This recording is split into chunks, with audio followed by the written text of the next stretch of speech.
귀하고 복된 하나님께 예배하며 더욱더 뜨겁게 기도할 수 있는 금요기도인 줄 믿습니다. 하나님께서 우리에게 예배해 주신 시간이기에 그 예배해 주신 시간을 우리는 허투루 보낼 수 없음 또한 마땅하겠지요. 그 간절한 기대와 소망을 담아 하나님께서 오늘 우리에게 주시는 말씀을 믿음으로 아멘으로 화답하며 나아갈 수 있기를 간절히 소망합니다. 오늘 말씀은 예수님이 누구신지에 대해서 우리에게 알려주시고 있습니다. 그 이전에 우리가 먼저 알아야 할 것은 우리가 이 땅을 살아가면서 우리는 혼자 살아갈 수 없음을 알고 있다라는 것입니다. 혼자 살아갈 수 없다라는 것은 무엇을 의미하는 것일까요? 나 혼자 사는 것이 아니라 내 옆에 있는 사람들과 이웃들과 함께 더불어 살아간다라는 것입니다. 곧 관계를 맺으며 살아간다라는 것이지요. 그런데 관계를 맺으며 살아가는 데 있어서 좋은 관계가 있다라는 것과 안 좋은 관계가 있다라는 것을 우리는 그 누구보다 익히 잘 알고 있을 줄 압니다. 오늘 말씀은 그 관계 맺음에 있어서 우리가 좋은 관계를 맺어야 할 분이 누구이신지, 또는 안 좋은 관계를 과감하게 청산하고 나아가야 하는 것이 무엇인지 오늘 말씀은 우리에게 증거해주고 있습니다. 특별히 오늘 말씀은 요한복음 10장 말씀으로 예수님이 누구이신지에 대해서 우리에게 정확하게 전달해주고 있는데, 첫 번째는 양의 문 되시는 예수님과 두 번째는 선한 목자 되어주시는 예수님에 대해서 우리에게 전달해주고 있습니다. 그렇다면 앞서 말씀드린 것처럼 우리가 이 땅을 살아가면서 관계를 맺는 데 있어 안 좋은 관계, 곧 우리가 그 관계를 저버리고 끊어야 할 관계가 무엇인지에 대해서 먼저 말씀을 나누고자 합니다. 8절 말씀을 보시게 되면 이렇게 기록되어 있지요. 8절 말씀을 다 같이 한번 읽어볼까요? 시작. 나보다 먼저 온 자는 다 절도요 강도니 양들이 듣지 아니하였느니라. 먼저 나보다 먼저 온 자라고 주님은 말씀하고 계십니다. 여기서 말하고 있는 나라는 것은 예수님이시겠지요. 예수님보다 먼저 온 자들에 대해서 마태복음 23장 13절 말씀을 보시게 되면 이렇게 기록되어 있습니다. 화 있을진저 외식하는 서기관들과 바리새인들이여, 너희는 천국문을 사람들 앞에서 닫고 너희도 들어가지 않고 들어가려 하는 자도 들어가지 못하게 하는도다. 뭐라고 기록하고 있습니까? 예수님보다 먼저 온 자들은 화를 면치 못하는 자들, 곧 나아가 외식하는 서기관들과 바리새인들임을 주님은 우리에게 알려주고 계십니다. 그런데 놀라운 것은 무엇입니까? 이들은 천국문에 본인들이 못 들어가는 것을 알고 있음에도 불구하고 그 앞에서 천국문에 들어가는 자들까지도 막고 있는 자들이다라고 주님은 우리에게 말씀해주고 계신 것이죠. 그것은 무엇입니까? 하나님의 뜻을 저버린 자들이 바로 예수님보다 먼저 온 자들이다라는 것입니다. 하나님의 뜻을 저버린다라는 것은 무엇입니까? 하나님을 향해 나아가는 그 천국의 길, 그 길을 걸어가는 자들을 유혹하고 그 반대길로, 멸망의 길로 갈 수 있도록 유혹하며 나아가는 자들을 하나님의 뜻을 저버린 자들이다라고 할 수 있는 것이죠. 이들은 하나님의 말씀이 우선되는 삶을 살아가지 않는 자들입니다. 그러면 무엇을 우선시하며 살아가는 자들일까요? 본인들이 만들어놓은 전통, 율법, 기준, 그 모든 것들을 위시하여 살아가는 자들이 하나님의 뜻을 저버린 자들입니다. 왜 그렇게밖에 살아갈 수밖에 없을까요? 당연한 것입니다. 하나님의 말씀을 따라간다면 그 자신들이 세워놨던 바벨탑과도 같은 그 모든 전통들은 와르르 무너질 수밖에 없기 때문에 그것을 부여잡고 지키고자 노력하기 위해서는 하나님의 뜻을 저버릴 수밖에 없는 것이죠. 그들의 입장에서는 너무나 타당한 의견처럼 보일지 모르겠지만 결국에 우리가 기억해야 할 것은 무엇입니까? 그들이 아무리 고수하며 나아가는 그 바벨탑은 하나님 앞에서는 온전히 무너질 수밖에 없는 탑이다라는 것입니다. 그렇기 때문에 하나님의 뜻을 저버린 자들은 주님께서는 외식하는 자들, 바리새인, 서기관들이다라고 말씀해주고 계신 것이죠. 이들은 주변 사람들에게 악영향을 끼치는 자들입니다. 그들을 향해 주님은 무엇이다라고 증거하고 계십니까? 8절 중반부를 보시게 되면 이렇게 되어 있지요. 절도요 강도다라고 설명해주고 있습니다. 절도와 강도, 무슨 의미를 갖고 있을까요?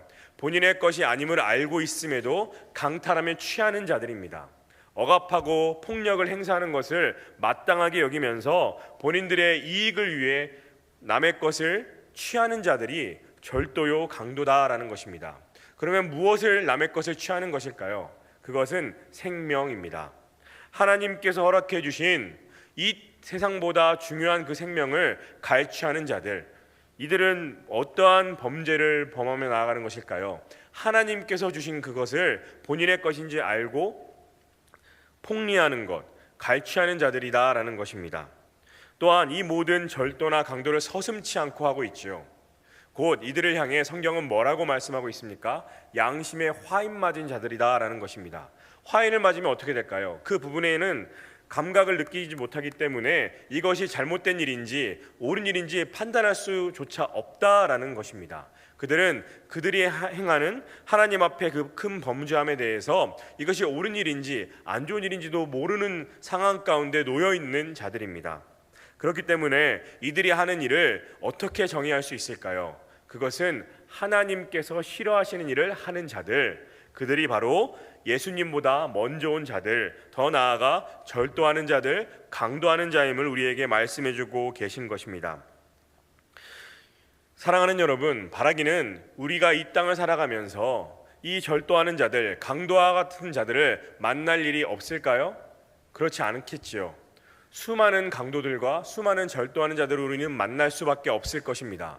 바라기는 그들을 만난다 할지라도 내 곁에 예수 그리스도가 계심을 믿음으로 신뢰하며 나아갈 수 있기를 바랍니다. 또한 더 나아가서는 내가 내 주변 사람들에게 절도하는 자 혹은 강도하는 자가 되지 않기를 바라며 하나님의 말씀을 향해 나아갈 수 있기를 원합니다. 그것이야말로 주께서 우리에게 허락하여 주신 믿음의 길이기 때문입니다. 그렇다면 말씀은 이들을 향하여서 또 어떻게 설명하고 있는지 10절 말씀을 다 같이 읽어보도록 하겠습니다. 10절입니다. 시작. 도둑이 오는 것은 도둑질하고 죽이고 멸망시키려는 것뿐이요 내가 온 것은 양으로 생명을 얻게 하고 더 풍성히 얻게 하려는 것이라. 도둑이다 라고 정의하고 있지요. 그런데 이 도둑은 뭐라고 설명하고 있습니까? 이들이 하는 일에 대해서 세 가지로 압축해서 설명하고 있죠. 첫 번째는 도둑질한다라는 것입니다. 도둑질은 어떻게 가능할까요? 가령 우리 앞에 문이 있다면 집주인들은 열쇠를 갖고 문을 열고 나아갈 것입니다. 하지만 도둑들은 어떻게 할까요? 그 문을 열 수 있는 열쇠가 없기 때문에 그 문을 강제로 따거나 파쇄해서 들어가는 것입니다. 곧 억압하며 나아가는 자들이 도둑이다라는 것이죠. 훔쳐하는 자들이 도둑이다라는 것입니다. 그래서 그 문을 따고 들어갔을 때 그 공간에 대해서 본인이 마음대로 회파하고 마음대로 공격하는 자들이 도둑질하는 도둑이다라는 것을 말씀은 우리에게 전달해주고 있는 것이죠. 더 나아가 이들은 어떠한 일들을 행하는 것일까요? 문을 따고 들어가서 그 공간 안에 죽임을 곧 생명을 앗아가는 행동을 서슴지 않고 하는 자들이 도둑이다라는 것을 말씀은 우리에게 전달해주고 계신 것입니다. 더 나아가 죽이고 멸망시킨다라고 되어 있지요. 그것은 무엇입니까? 그 공간을 오염시킨다라는 것입니다. 곧 우리에게 허락해 주신 우리의 공동체 가운데 도둑이 침투해 들어온다면 그 침투한 도둑은 본인만 잘못된 길로 나아가는 것이 아니라 주변 사람들에게 악영향을 끼치며 마치 코로나 바이러스처럼 주변 모든 사람들을 잠식하며 나아간다라는 것이죠. 이 말은 공동체 안에 희망을 퍼뜨리는 것이 아니라 절망을 퍼뜨림으로 하나님에 대한 천국 소망이 아니라 지옥 백성으로 만드는 하나님께서 싫어하시는 일을 자행하는 자들이 점점 날로 많아질 수밖에 없음을 이 말씀은 우리에게 전달해주고 계신 것이지요. 곧 도둑질하는 자들은 이 땅을 살아가면서 우리의 공동체를 죽이고 멸망시키는 것이 목적이다라는 것을 주님은 다시 한번 강력하게 우리에게 말씀해주고 계신 것입니다. 도둑질하고 죽이고 멸망시키는 것, 그것의 결과론적인 결과는 무엇일까요? 그들의 종국은 무엇일까요? 그것은 멸망의 길로 이끄는 것, 지옥 백성을 만드는 것인 줄 믿습니다. 그러하니 우리는 이 도둑과도 같은 자들을 우리의 공간 가운데, 우리의 공동체 안에 들어오지 못할 수 있도록 막으며 방비하며 나아가야 한다라는 것이죠. 더 나아가서는 이 도둑과도 같은 마음이 혹 우리 안에 있다면 예수님께 철저하게 기도함으로 그 마음을 제하며 나아가야 한다라는 것을 우리는 기억해야 한다라는 것입니다. 더 나아가 주님은 이 도둑들에 대하여서 어떻게 설명하고 계시냐면 12절과 13절 말씀을 다 같이 이어서 읽어보도록 하겠습니다. 시작. 삭군은 목자가 아니요 양도 재앙이 아니라 이리가 오는 것을 보면 양을 버리고 달아나나니 이리가 양을 물어가고 또 해치느니라. 달아나는 것은 그가 삭군인 까닭에 양을 돌보지 아니함이나. 주님은 도둑질하는 자들을 향해 삭군이다라고 정확하게 명칭을 들어 설명하고 계십니다. 삭군은 어떠한 사람들입니까? 돈을 받고 일을 하는 사람들이 삭군입니다. 여기까지는 정확한 명칭이지만 이 삭군들은 돈을 받고 일하기 때문에 어떠한 기준으로 일을 하며 나아갈 수밖에 없을까요? 돈입니다. 돈이 많은 곳에는 돈이 적게 준 곳에 당연하게 모든 책임을 전가하고 돈을 많이 주는 곳을 향하여 나아갈 수밖에 없는 자들이지요. 세상 이치로 본다면 이처럼 일하는 것은 당연한 이치일지 모르겠지만 하나님 보시기에는 그와 같은 일을 하는 사람들은 삭군, 곧 도둑질하는 자들과 진배 없다라는 것입니다. 돈을 목적으로 살아가는 자들, 돈에 고용된 자들은 그렇기 때문에 목자의 일을 하나님 보시기에 감당할 수 있을까요? 감당할 수 없습니다. 왜 그럴까요? 더 큰 돈이 부여된다면 그 지역으로 갈 수밖에 없기 때문입니다. 그렇기 때문에 이 삭군은 목자가 아니다라고 설명해주고 있는 것이죠. 더 나아가 말씀은 뭐라고 기록하고 있습니까? 양도 재앙이 아니다라고 말씀해주고 있는 것 아닐까요? 왜 이렇게 이야기하는 것입니까? 삭군들은 그 양에 대해서 관심이 없기 때문입니다. 그들의 관심은 오로지 물질, 돈에만 집중되어 있기 때문에 하나님께서 맡겨주신 역할, 목자로서의 역할을 감당하지 않는다라는 것을 주님은 우리에게 알려주고 계신 것입니다. 더 나아가 양에 대해서 관심이 없기 때문에 양과의 관계도 피상적인 관계일 수밖에 없음을 주님은 우리에게 말씀해주고 계신 것이죠. 또한 이 말씀은 우리에게 하시는 말씀 아닐까요, 여러분? 주님께서는 우리를 이 땅을 살아가면서 목자의 삶을 살아가길 원하시는데 우리는 자꾸 죄악된 삭군의 길을 가려고 노력하고 있기 때문입니다. 그렇다면 사랑하는 여러분, 우리의 삶 가운데 삭군이 되지 않기 위해 우리가 노력해야 할 것은 무엇이겠습니까? 두 가지를 설명드리고 싶습니다. 우리 안에 삭군의 모습을 버릴 수 있는 첫 번째는 우리 안에 순수함이 없음을 항상 경계해야 한다라는 것입니다. 순수함이 없음을 항상 경계하셔야 됩니다. 그렇다면 어떠한 것에 대한 순수함일까요? 그것은 하나님 말씀에 대한 순수함입니다. 하나님 말씀에 대한 순수함은 무엇일까요?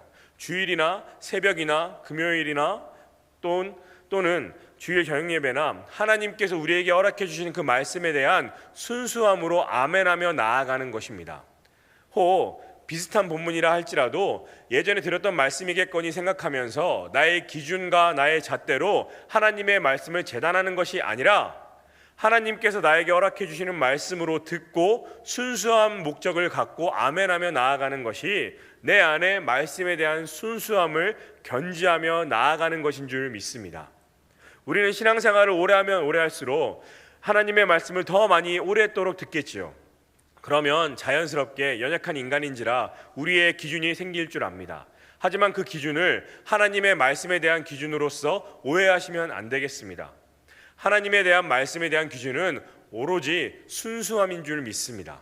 그 순수함을 잊어버린다면 하나님의 말씀은 하나님의 말씀으로 들려지지 않을 뿐만 아니라 하나님의 말씀이 아니라 더 나아가서는 나의 삶에 영향을 끼칠 수 없는 하나님의 힘없는 말씀으로 전락할 수밖에 없기 때문에 주님은 우리에게 말씀에 대한 순수함을 잊어버리지 말 것을 우리에게 종용하고 계신 것입니다. 그것을 잊지 마시길 바랍니다. 또한 우리 안에 삭군의 모습을 제하기 위해서 우리가 행해야 할 두 번째 조건은 물질에 집중하지 않고 물질을 주시는 하나님께 집중해야 한다는 것입니다. 앞서 말씀드린 것처럼 삭군은 물질에 집중하는 자들이었습니다. 그렇기 때문에 물질이 많으면 감사할 수밖에 없는 것이고 되려 물질이 적게 되면 어떻게 할까요? 감사하지 못하고 불평과 불만이 샘솟듯 나올 수밖에 없는 자들 아닐까요? 그렇기 때문에 주님은 우리에게 말씀하고 계신 것입니다. 우리 안에 삭군의 모습을 제하기 위해서는 물질을 주시는 하나님께 집중해야 한다라는 것입니다.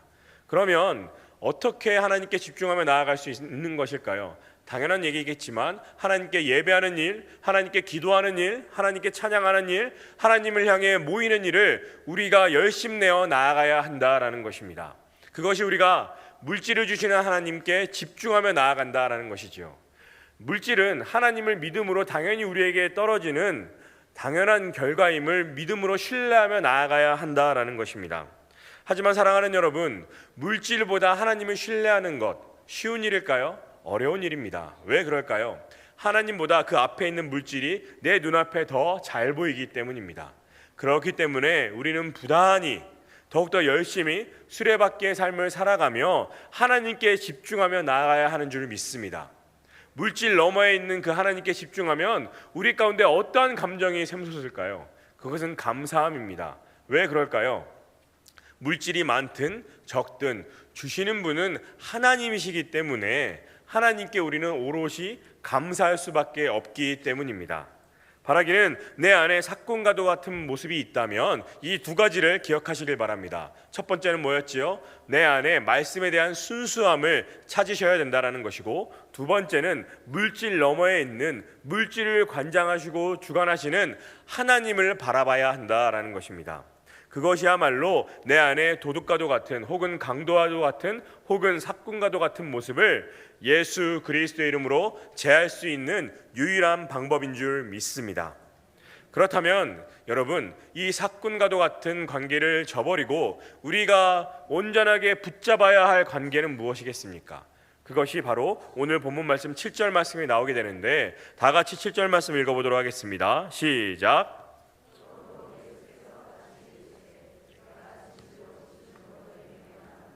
나는 양의 문이라. 양의 문이신 예수님과 좋은 관계를 유지하셔야 한다라는 말씀입니다. 양의 문은 무엇입니까, 여러분? 말씀처럼 양들이 드나드는 문입니다. 그런데 양들만 드나들 수 있는 문입니다. 그 문은 일이나 늑대나 염소가 드나들 수 없는 문이지요. 그 말 뜻은 무엇일까요? 하나님께서 선택된 자들만이 다닐 수 있는 문, 하나님께서 주관하시는 문이시기 때문에 정말로 안전하고 우리를 천국의 길로 인도해 줄 수 있는 유일한 문이시다라는 것입니다. 양의 문은 그렇기 때문에 다른 어떠한 세상적인 문과 견줄 수 없습니다. 양의 문이 아무리 좁다 할지라도 우리는 그 문을 향해 나아가야 하는 줄 믿습니다. 왜냐하면 그 문의 결국은 하나님께서 두 팔 벌려 안고 계시는 천국 문이기 때문입니다. 그렇다면 여러분, 이 천국문을 향하여서 우리는 어떻게 나아갈 수 있을까요? 간단합니다. 누구나 알 수 있는 방법이지요. 예수님을 믿는 자들만이 이 양의 문에 들어갈 수 있는 것입니다. 예수님을 믿으십니까, 여러분? 그렇다면 우리의 신앙의 삶은 아무리 좁고 험난하고 가시밭길이라 할지라도 양의 문이 되는 줄 믿습니다. 그 끝은 하나님께서 계시기 때문에 우리는 양의 문으로 나아갈 수 있는 것이지요. 더 나아가서 이 문이라는 것에 우리는 조금 더 집중해야 할 필요가 있습니다. 문은 어떠한 기능을 갖고 있습니까? 내가 있는 이 공간에서 새로운 공간으로 나아갈 수 있는 시발점이 되는 것이 문의 역할인 줄 믿습니다. 그런데 그 시발점의 역할이 다른 문도 아니라 세상적인 문이 아니라 양의 문이라는 것은 지옥과도 같은 나의 삶 가운데 그 양의 문을 열고 들어간다면 하나님께서 보장해 주시는 천국이 기다리고 있다라는 것입니다. 사랑하는 여러분, 놀라운 기적과도 같은 말씀 아닙니까, 여러분? 지옥에서 죽을 수밖에 없는 나에게 주님께서 한 가지 문을 허락해 주셨는데 그 문이 양의 문, 천국의 문이다라는 것입니다. 그 문을 믿음으로 열며 나아갈 수 있기를 원합니다. 이 희망은 한 줄기의 희망이 아니라요, 하나님께서 우리에게 허락하여 주신 완벽한 희망이기 때문입니다. 완벽한 희망이기 때문에 세상의 그 어떠한 세력도 앗아갈 수 없고 세상의 어떠한 것도 이 양의 문을 닫을 수 없는 것입니다. 왜요? 하나님께서 나에게 허락하여 주신 천국의 문, 양의 문이기 때문입니다. 바라기는 사랑하는 여러분, 지금의 길이 고단하고 가시밭길 같고 너무나 좁아서 힘들고 어렵다 할지라도 포기하지 마십시오. 왜냐하면 그 길은 주님께서 우리에게 허락하여 주신 양의 문의 길이기 때문입니다. 그 문을 믿음으로 열고 나아갈 수 있기를 주의 이름으로 간절히 소망합니다. 그 문에 대해서 주님은 더 구체적으로 말씀을 통해 우리에게 설명해 주고 계시는데 9절 말씀을 다 같이 읽어보도록 하겠습니다. 시작. 내가 문이니 누구든지 나로 말미암아 들어가면 구원을 받고 또는 들어가며 나오며 꼴을 얻으리라. 다시 한번 주님은 설명하고 계시지요. 내가 문이다, 내가 양의 문이다 라고 설명하고 계십니다. 이 의미는 무엇입니까? 나만이 유일한 천국 구원의 문이시다라는 것을 우리에게 못 박아 설명하고 계신 것입니다. 구원의 문제에 있어서는 다른 어떠한 것도 있을 수 없음을 주님은 우리에게 말씀해 주고 계신 것입니다. 사도행전 4장 12절 말씀을 우리는 알고 있습니다. 무엇입니까? 다른 이로서는 구원을 받을 수 없나니 천한 사람 중에 구원을 받을 만한 다른 이름을 우리에게 주신 일이 없다라고 주님은 우리에게 말씀해 주신 것 아니겠습니까? 그렇기 때문에 예수 그리스도께서만이 유일한 우리의 구원의 문, 양의 문이 되시는 줄 믿습니다. 그런데 놀라운 것은 그 문을 향해 나아갈 때 우리는 구원을 받는다라는 것이죠. 받는다라는 행위는 어떻게 성사될까요? 누군가 나에게 무엇을 주었을 때 성사되는 행위입니다. 그렇다면 그 무엇을 주는 분은 누구이십니까? 하나님이신 줄 믿습니다. 구원은 하나님께서만 나에게 주실 수 있는 것입니다. 그 말은 무엇입니까, 여러분? 세상이 줄 수 없다라는 것입니다. 더 나아가 나의 노력으로 얻을 수 없다라는 것입니다. 하나님께서 주실 수 있는 것은 오직 구원인 줄 믿습니다. 그렇기 때문에 하나님의 능력인 줄 믿는 것이죠. 하지만 우리는 오해할 때가 있습니다. 신앙생활을 하면서 저 A라는 분은 정말로 예수님을 믿고 구원받았으면 좋겠는데 왜 하나님은 저분에게 구원을 주시지 않을까? 또 반대로 저 B라는 사람은 예수님께서 구원을 안 주셨으면 좋겠는데 저 사람은 왜 이렇게 신앙생활을 열심히 하고 구원받는 자처럼 살아가는 것이 아닐까라고 우리는 오해하며 나아갈 때가 있는 줄 압니다. 왜 이렇게 오해할까요? 구원에 대한 정의를 잘못 갖고 있기 때문입니다. 앞서 말씀드린 것처럼 구원은 하나님께서만 주실 수 있는 능력입니다. 아멘이시죠? 그렇다면 구원에 대해서 내가 관여할 수 있을까요? 없습니다. 더 나아가 이 사람이 구원받았으면 좋겠다 생각하는 것조차도 월권인 것입니다. 그렇기 때문에 우리가 할 수 있는 역할은 무엇입니까? 구원의 선물이 가능한 복음을 갖고 내 주변에 복음을 전달하는 것이 우리의 역할인 줄 믿습니다. 그 역할보다 더 큰 것도 더 작은 것도 없다라는 말씀인 것이지요. 구원받을 만한 사람이 누구인지 우리는 알 수 없습니다. 하지만 하나님은 알고 계시기에 우리에게 허락해 주신 유일한 역할인 복음을 전달하는 사명자의 역할을 감당하는 것이 주님의 구원을 믿고 따르는 우리에게 허락해 주신 유일한 직무인 줄 믿습니다. 그 직무를 믿음으로 실천하며 나아갈 수 있기를 간절히 소망합니다. 또한 그렇게 나아갈 때 주님은 우리에게 뭐라고 말씀하고 계십니까? 꼴을 얻을 것이다 라고 말씀해 주고 계시죠. 이 꼴은 무엇입니까? 하나님께서 믿는 자들에게 예비해 주신 일용할 양식인 줄 믿습니다. 물론 이 땅을 살아가면서 우리는 허기짐을 경험합니다. 이 땅의 양식으로도 우리의 허기짐을 채울 수 있겠지요. 하지만 그때뿐임을 우리는 또한 알고 있지 않습니까? 그렇다면 하나님께서 주시는 이 꼴은 어떠한 의미로서의 꼴일까요? 그것은 내가 알지 못하는 궁핍함, 내가 생각지도 못한 나의 가난함을 주님께서 채워주시겠다라는 것입니다. 놀라운 일 아닙니까, 여러분? 우리는 이 땅을 살아가면서 내가 알게 모르게 병마를 얻을 수도 있고 또한 내가 알게 모르게 힘겨움을 경험할지도 모른다라는 것을 우리는 익히 알고 있습니다. 그 모든 것을 주님은 이 꼴을 통해 채워주시고 풍성한 삶으로 이끌어주신다라고 말씀해주고 계신 것입니다. 하나님께서 주시는 양식은 그렇기 때문에 놀라운 것입니다. 내가 알지도 못하는 나의 굶주림, 내가 알지도 못하는 나의 정말로 하나님 보시기에 가난함을 주님은 이 꼴을 통해 채워주시겠다라고 말씀해주고 계신 것이지요. 더 나아가 이 양식은 우리를 풍성한 삶으로 인도해 주신 줄 믿습니다. 왜요? 영원하신 하나님이 우리에게 주시는 양식이기 때문에 이 양식은 끝이 없기 때문입니다. 영원하신 양식을 소유할 수 있기를 원합니다. 하나님께서 주시는 꼴을 원하십니까, 여러분? 그렇다면 하나님께서 우리에게 허락해 주신 그 양의 문, 유일하신 문을 믿음으로 열고 나아갈 수 있기를 간절히 소망합니다. 그것이야말로 주께서 우리에게 허락하여 주신 유일한 믿음의 길이기 때문입니다. 또한 하나님은 양의 문이신 예수님에 대하여서 두 번째로 우리에게 이렇게 설명해 주고 계시는데 11절 말씀을 다 같이 읽어보도록 하겠습니다. 시작. 나는 선한 목자라 선한 목자는 양들을 위하여 목숨을 버리거니와. 선한 목자다라고 주님은 우리에게 설명해 주고 계십니다. 본인이 선한 목자이시다라고요. 그렇다면 여기서 우리가 주목해야 할 단어는 선함입니다. 선함은 어떠한 의미냐면 모든 면에서 흠잡을 것이 없는 완벽함을 선함이다라고 할 수 있습니다.